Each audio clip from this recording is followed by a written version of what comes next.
Now, Ukrainians here in the East Midlands say they are alarmed at what's facing their families and friends back home. Today, the UK's announced sanctions after President Putin ordered forces into 2 regions of East Ukraine. Now, one community here is raising funds to send food and medicine if the country descends into war. Our social affairs correspondent Jeremy Ball reports. And they actually arrived at the Ukrainian centre in Derby. They're horrified at what's unfolding. That's horrendous. Many here are children of Ukrainians who left after World War II, but Nadia was born and bred there. When I spoke to my sister after Mr. Putin's speech yesterday, she said, I might wake up tomorrow and find Russian tanks off my front yard. It's really worried for them. They don't know what to do. And it was very upsetful to hear that he was saying, there is no Ukraine, no Ukrainians.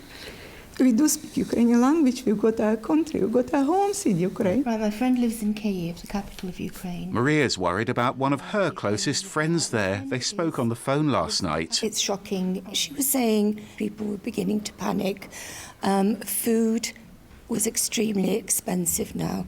She herself is diabetic and she's very concerned that she won't be able to find insulin. Yeah, we're obviously very alarmed as to what has happened because he's ramped everything up. Their response to pull together. Some families have been in Derby for generations, but they're still proud of their Ukrainian roots. My grandma actually lives with me, so I have to speak to an Ukrainian. Last night I felt quite sick actually, because no one likes a bully. It's my homeland. I've got family over there. It's like my culture's going because someone wants some more land. The challenge now, how to help fellow Ukrainians who are staring war in the face. Obviously I had a sleepless night last night.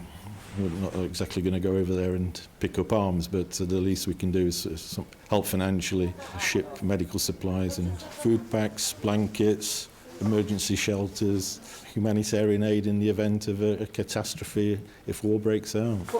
They raised thousands of pounds already, and they're offering moral support too, making sure their friends and families know they haven't been abandoned.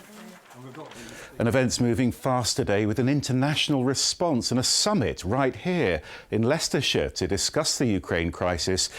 Defence ministers from 10 countries have been meeting at Belvoir Castle. It's called the Joint Expeditionary Force and it's led by Ben Wallace, the UK Defence Secretary, who talked about a further invasion. He's announced freedom of movement exercises in the coming weeks in the Baltic Sea. Meanwhile, at Westminster, our MPs have been discussing Ukraine as the Prime Minister, Boris Johnson, outlined a series of sanctions against Russia.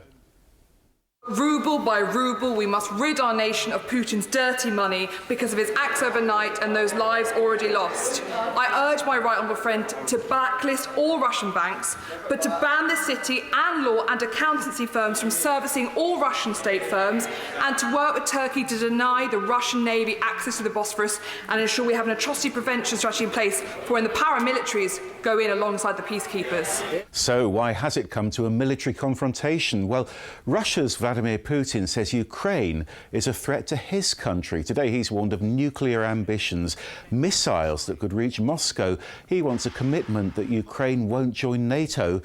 But Western countries simply don't buy that. They've called this the beginning of a Russian invasion.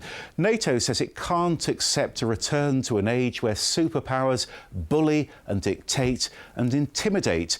Tonight, Ukraine's western neighbour Hungary has announced it's deploying troops to its border, and Romania has talked of taking in 500,000 refugees. So this situation very tense tonight.